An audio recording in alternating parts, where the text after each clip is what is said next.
The Prime Minister's been consistent.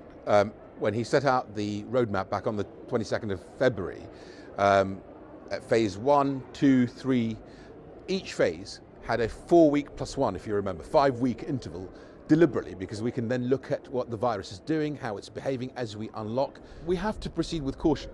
You know, the one lesson we've learnt from this virus is we have to make sure we understand exactly what the virus is doing. The reason for the 4 weeks plus one, that 5-week interval, is to be able to look at the data.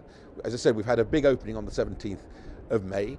It's important that we look at that. It's important that we then share it with the country. So there's no point having those 4 weeks plus one interval if you then don't follow the data. So my very strong message is people can help, the whole country can help one another by being careful. This is a bank holiday weekend. Meet people outdoors instead of indoors, hands, face, space, do all the things that we can make sure we bring infection rates as low as possible, because there were 4 tests, if you recall.